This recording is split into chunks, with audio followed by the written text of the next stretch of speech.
함께 볼 말씀은 창세기 3장 20절이에요. 한 절 말씀인데 우리 한 절 읽고 함께 은혜 나누도록 하겠습니다. 43장 23절 함께 한 목소리를 읽도록 하겠습니다. 시작. 그 관리인이 말했습니다. 괜찮습니다. 두려워하지 마십시오. 여러분의 하나님 곧 여러분 아버지의 하나님께서 여러분들 자루에 보물을 넣어 주신 것입니다. 저는 여러분의 돈을 받았습니다. 그러고 나서 그는 시몬을 그들에게 데려왔습니다. 아멘. 우리 지난주 설교 혹시 기억나세요? 요셉의 형들이 기근으로 인해서 이집트에 내려가서 식량을 구하러 갔죠. 그리고 그곳에서 총리 대신이 되어 있는 자신의 동생인 요셉을 만나게 돼요. 그리고 요셉의 형제들은 요셉을 알아보지 못했지만 요셉은 자신의 형들임을 딱 한눈에 보고 알아보죠. 그리고 그들이 하고 있는 일들도 다 알아듣고 있었어요. 왜냐하면 요셉도 히브리인이었기 때문에. 결국 하나님께서 요셉에게 꾸게 하신 그 꿈이 이루어지게 되죠. 어떻게 해요? 요셉의 형들이 요셉에게 절하는 그 모습이 실제로 일어나게 된 거예요. 요셉에게 꿈을 주시고 그 꿈을 이루시는 분은 요셉의 열심, 요셉이 성실해서가 아니라 말씀에 우리가 계속 볼 수 있는 것은 하나님의 열심이었고 그분께서 하나님의 섭리로 그 꿈을 요셉을 통해서 이루시는 것을 우리가 보게 된다는 거예요. 왜요? 왜? 요셉에게 형들로부터 이 미움을 받은 꿈을 왜 하나님이 꾸게 하셨을까요? 왜? 하나님의 꿈을, 하나님의 뜻을 요셉을 통해 이루시게 하기 위해서. 요셉의 인생길이 아무리 고난의 길이고 우리가 볼 때는 잘 풀리는 일이 아니라 항상 고난에 그냥 무정의의 인생길 같아 보이지만 그 인생길을 붙드시고 인도하시고 이끄시는 분, 그분의 뜻을 이루시는 분은 바로 하나님이시라는 거예요. 그리고 이미 우리에게는 모든 것을 싸워 예수 이름의 권세가 주어졌어요. 이미 께서 싸워 이기셨어요. 그 싸움을 우리가 하는 거예요. 그렇기 때문에 우리가 아무리 힘들고 어려운 그런 상황이라도 우리는 이미 모든 것을 이기신 그 예수의 이름으로 우리의 삶을 살아나가야 된다라는 것이 지난주의 말씀이었어요. 반면에 형들은 어땠어요? 자신들의 닥친 그 문제로 인해서 예전에 자신들이 요셉에게 저질렀던 그 잘못들, 그것들이 자신들의 죄임을 고백했죠. 죄를 인식하게 되었고 자신들의 잘못을 진실하게 회개하게 됐어요. 우리의 죄 문제 해결의 방법은 무엇이에요?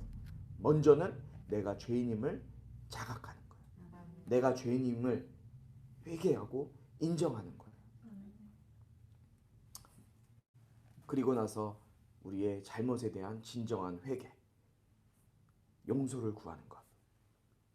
죄를 인정하고 회개하면 주님께서 우리의 죄를 다시는 들춰내시지 않는다고 말씀에 반드시 기록하고 있는 것을 기억하시기 바랍니다. 오늘 우리가 읽은 이 44장 말씀은 이제 다시 요셉의 형들이 이집트로 내려가는 장면이 기록되어져 있어요. 시간이 지났어요. 형들이 많은 양식을 이제 이집트로부터 가지고 왔는데 그 양식이 거의 다 떨어져 갈 무렵 또 그 땅에는 계속해서 기근이 멈추지 않았죠. 왜냐하면 기근은 몇 년 동안 일어나고 있는 거예요? 7년 동안 일어나고 있는 거예요. 야곱의 아무리 부자였던 야곱일지라도 7년 동안 그 땅에 모든 땅에 흉년이 일어난다면 그것을 견뎌낼 수가 없겠죠. 이집트에서 갖고 온 그 양식이 떨어질 때가 돼도 기근이 끝날 기미가 보이지 않는 거예요. 그리고 야곱은 베냐민만은 내가 절대로 이집트 땅으로 보낼 수 없다. 이렇게 계속해서 다짐을 하고 있었어요. 마음적으로. 그런데 기근이 갈수록 더 심해지는 거예요. 먹을 것이 없어지는 거예요. 그래서 아들들을 모아서 다시 아들들을 이집트로 보내게 되죠. 보낼 수밖에 없는 거예요. 형제들은 우리가 베냐민 없이는 이제는 양식을 구할 수 없습니다 라고 아버지를 계속해서 설득해요. 지난번에는 처음에 돌아왔을 때는 첫째였던 르우벤이 설득을 했죠. 그런데 이제는 유다가 아버지를 설득하는 거예요. 유다가 나서서 베냐민을 데려갔다가 제가 무사히 데려오겠습니다 라고 얘기를 해요. 그러면서 거는 게 있어요. 뭘 거냐? 자기의 목숨을 걸어요. 르우벤이 지난번에 아버지에게 이 딜을 할 때 자기의 목숨을 건 게 아니라 자기의 자녀들의 목숨을 걸었거든요. 근데 이번에 유다는 자기의 목숨을 거는 거예요. 아버지 야곱은 결국 이 유다의 청을 들어주는 것과 같은 모습이 된 거죠. 자신들이 살 수 있는 방법은 베냐민을 함께 보내서 이집트로 보내서 양식을 구하고 아직 이집트에 잡혀져 있는 시므온도 살려서 돌아오는 그것밖에 없다. 베냐민을 보내는 길밖에 할 수가 없다.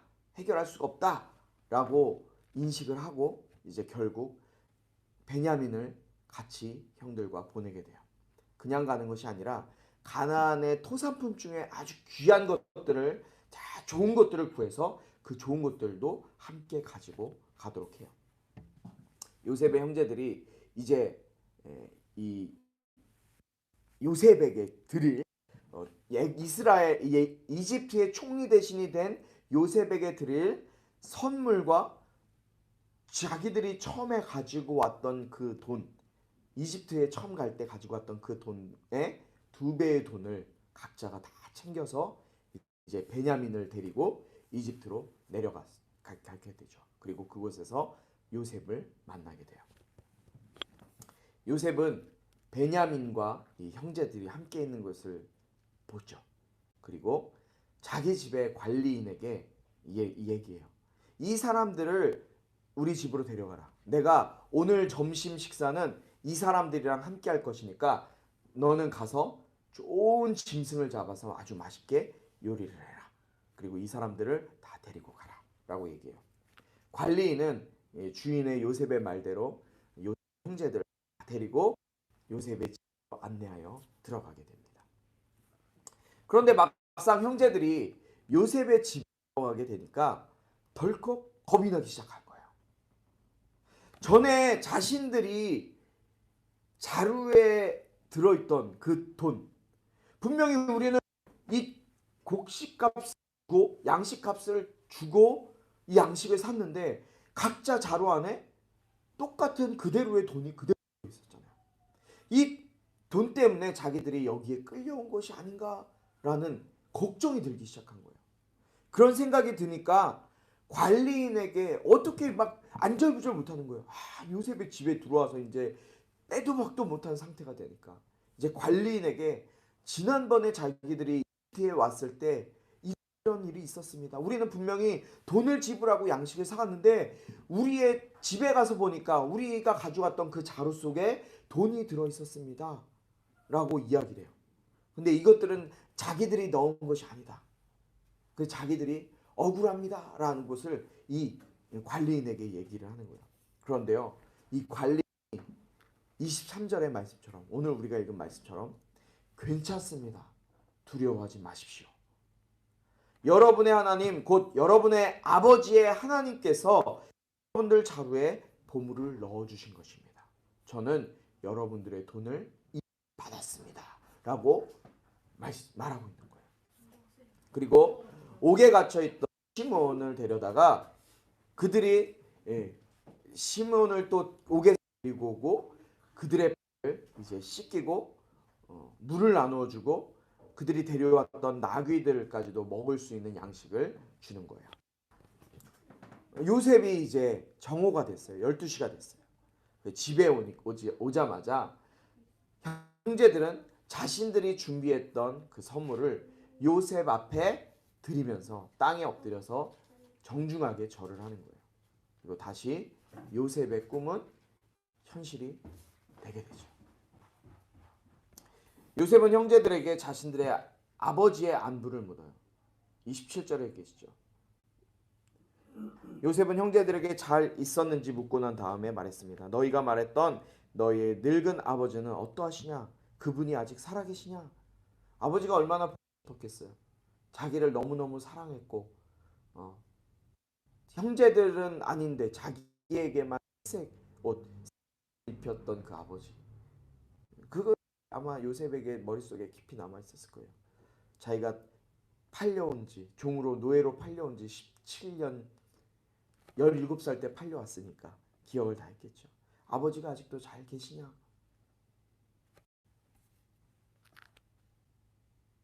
잘 계시다라는 그 말을 듣고 자기의 동생인 베냐민을 보고서 이 아이가 너희가 내게 말했던 그 막내 아이냐? 막내냐? 라고 물어봐요. 그러면서 이 아이를 대하여 이렇게 얘기하죠. 아이야, 하나님께서 내게 은혜 베푸시기를 바란다. 그 막내 아들, 자기의 이복 동생이 아니라 친동생인 베냐민을 보고 또다시 요셉의 마음에 북받쳐 오르는 그 감정을 주체하지 못하고 요셉이 이번에도 자기의 방으로 뛰어들어가서 한참 동안을 울고 나와요. 다시 얼굴을 씻고 제자리로 돌아오죠. 사람들에게, 형들에게 음식을 차려줘요. 맛있는 잔치, 그 짐승을 잡아서 요리했던 그것으로 이제 차려주는 거예요. 그런데 음식을 차려주는 게 참 독특해요. 음식을 요셉이 따로 먹고요. 요셉의 형제들이 따로 먹고요. 그 다음에 이집트 그 집안에서 일하는 어떤 사람들이겠죠. 이집트 사람들이 따로 먹어요. 이렇게 나누어서 먹는 거예요. 왜 그랬을까요? 생각해 보니까 제가 찾아봤어요. 고대 헬라의 역사가였던 헤로도투스가 이렇게 기록하고 있는데 당시에 이집트인들은 숫소를 금기시했대요. 소를 먹지 않았던 거예요. 그런데 유대인들은 소를 먹었죠.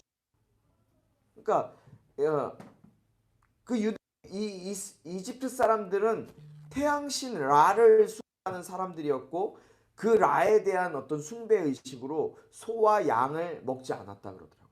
양도 먹지 않은 거예요. 양도 어떻게 보면은 이렇게 만지는 것도 아주 비천하다 여기는 것처럼 마치 지금의 인도에 있는 카스트 제도처럼 계급이 나눠져 있었고 또 어떤 사람들은 어떤 일을 만지거나 어떤 거를 가까이 하지 못하는 그런 일들이 그냥 비일비재했다고 하는 거예요. 외국인들과 다른 풍습으로 이집트 사람들은 이집트 민족과 함께 살아도 이스라엘 사람들은 그들과 결코 피를 섞지 않을 만한 민족이었던 거죠. 하나님의 계획은 놀라워요. 하나님께서 나중에 요셉을 통해서 이 이스라엘 민족, 야곱의 가족들을 이집트로 데리고 가시잖아요. 그런데 이 요셉의 가족들 그리고 야곱의 가족들이 머물던 땅이 어디냐? 고센 땅이었어요. 왜? 고센 땅이 아주 풀이 잘 자라고 짐승과 가축들이 먹기에 좋은 땅이었거든요. 근데 이 이스라엘 민족들이 그 일을 했던 거예요. 거기서 그 고센 땅에서 가축을 키우고 양과 소를 키우면서 아주 번성하게 되죠. 그런데 이집트 사람들은 그것을 불경하다고 생각했기 때문에 그들과 함께 할 수가 없었던 거예요. 하나님의 계획, 지금도 유대인들은 유대인들끼리만 결혼을 하는 풍습이 있잖아요. 근데 지금은 많이 줄어들었습니다. 그러나 유대인들의 어떤 모습을 보면 우리나라도 백의 민족이잖아요. 우리나라도 뭐 이제는 뭐 외국인들이 많이 들어와서 뭐 그런 의미는 별로 없지만 당시에 지금도 유대인들 이 정통은 유대인들끼리만 결혼을 하는 풍습이 있어요. 그러니까 당연히 이집트 땅에 머물러 있어도 이집트인들과의 생활 환경과 방식이 전혀 다르니 함께 섞여서 살긴 하겠지만 서로 결혼한다던가 어떤 혼혈적인 문제가 일어나지 않는 거예요. 하나님께서 그런 것들 계약해서 아마 이집트 땅으로 보내시지 않았을까 하는 생각도 들어요. 어쨌든 그런데 형제들을 더 어안벙벙하게 하는 신기한 일이 벌어지죠. 어떤 일이에요? 자신들은 형들에게 이야기하지 않았어요. 나이 순서를.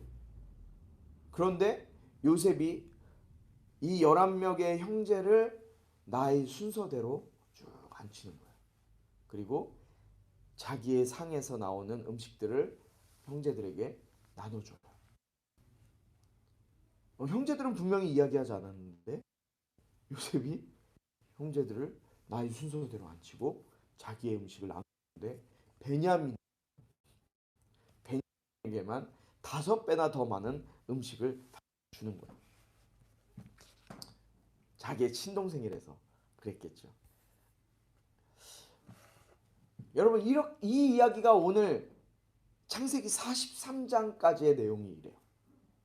그런데 오늘 이 43장의 말씀을 보면서 오늘 우리는 참 특이한 경험을 하게 돼요. 무엇일까요? 별거 특이한 것 같지 않지만 특이한 경험을 해요.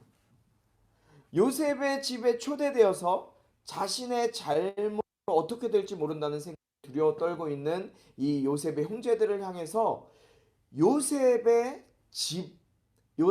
집을 관리하고 있던 그 관리인이 요셉의 형들에게 뭐라고 얘기하죠? 안심하라, 두려워 말라 라고 얘기해요. 오늘 우리 본문이에요. 23절 말씀.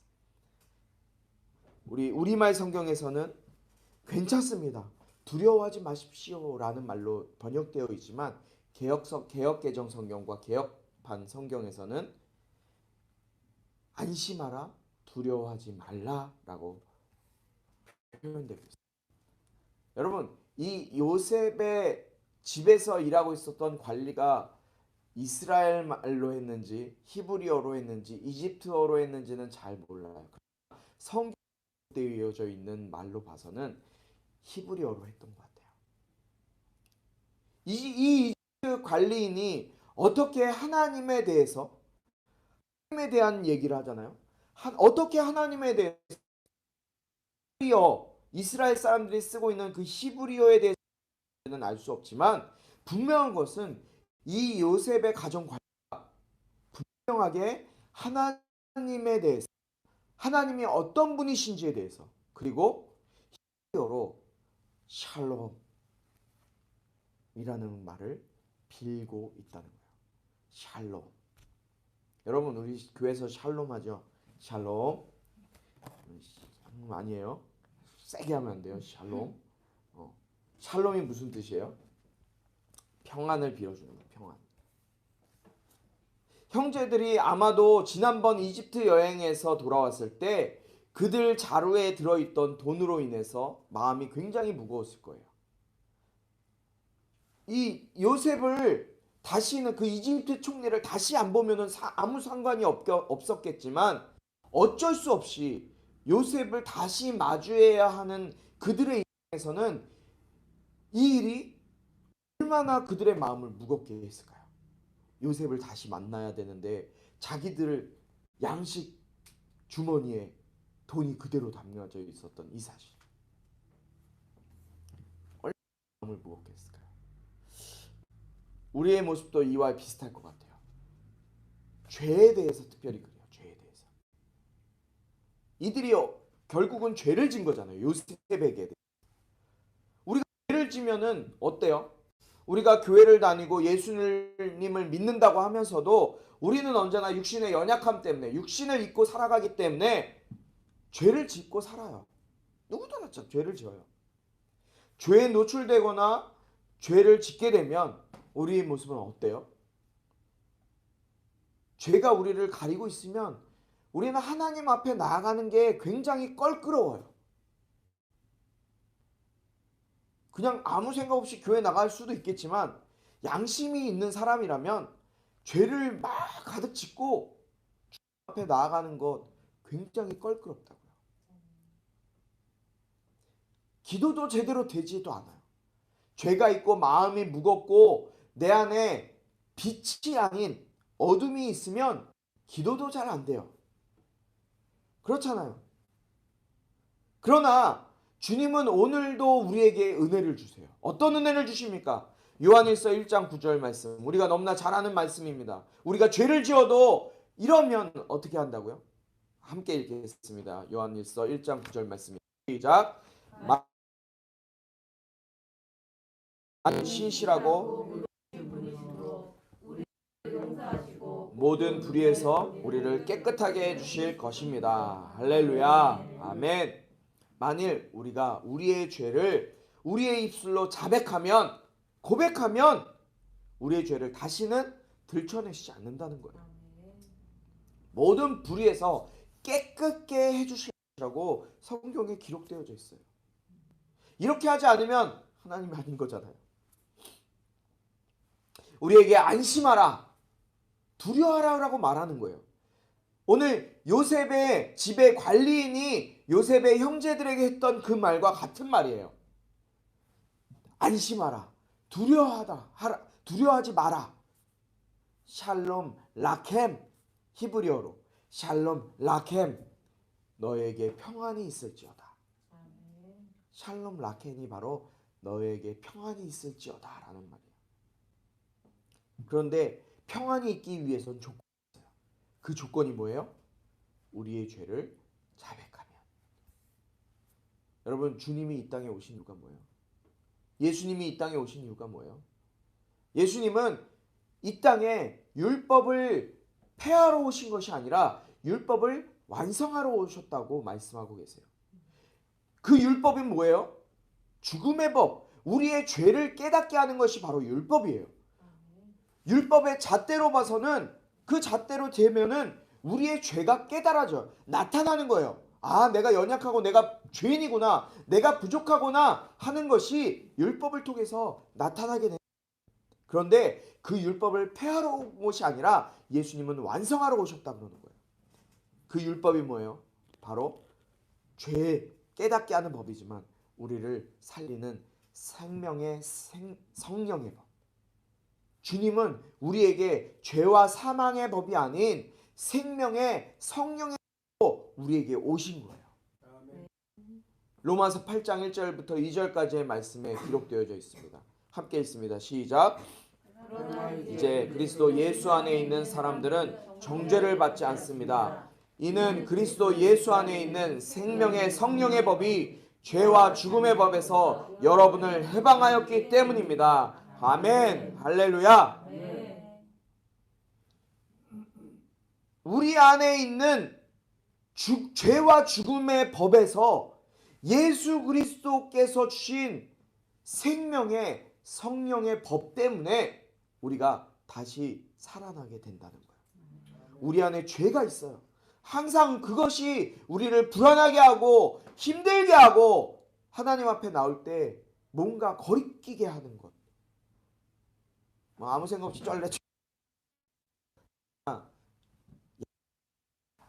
하나님에 대한 신의식이 있는 사람은 내 안에 죄가 있으면 온전하게 나오지 못해요. 그러나 내 입으로 내가 자백하면, 그리고 예수님께서 우리에게 주신 생명의 성령의 법이 있으면 우리는 죽음의 법에서 완전하게 해방될 수 있다고 말씀하고 있는 거예요. 그 결과 어떻게 됩니까? 갈라디아서 5장 18절 말씀이에요. 함께 있습니다. 시작. 그러나 만일 여러분이 성령의 인도를 받는다면 여러분은 율법 아래에 있지 않습니다. 아멘. 할렐루야. 우리가 누구의 인도를 받는다면? 성령의 인도를 받는다면 우리가 더 이상 율법 아래에 있지 않는다는 거예요. 우리 마음이 무겁고 어렵고 힘들고 뭔가가 거리끼고 요셉 앞에 나가지 못하는 그 형들처럼 무언가 하나님 앞에 나가지 못하는 무언가가 내 안에 가로막고 있다면 오늘 주님이 성령의 인도를 받는다면 여러분은 죄와 사망의 법인 율법 아래 있지 않다고 말씀하고 있는 거예요.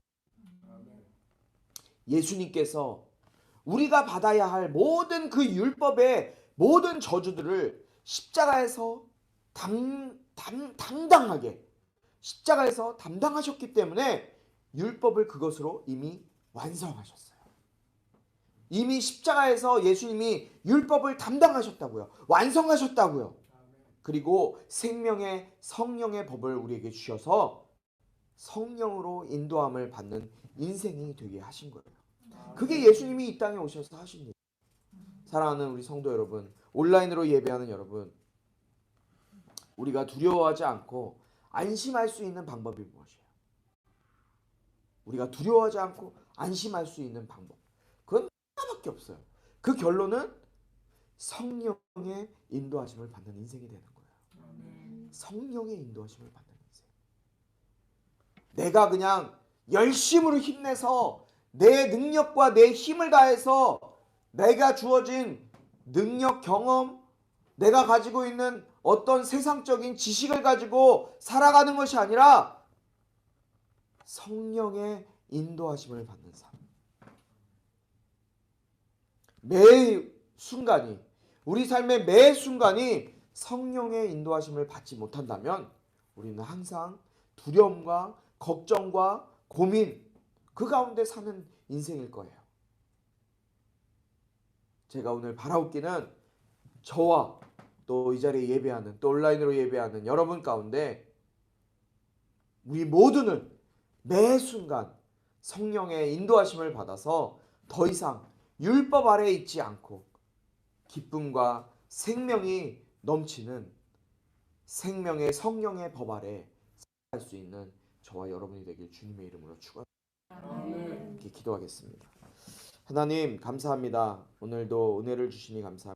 오늘 말씀을 통해 하나님께서 깨닫게 하시는 각자의 말씀이 있는 줄 압니다.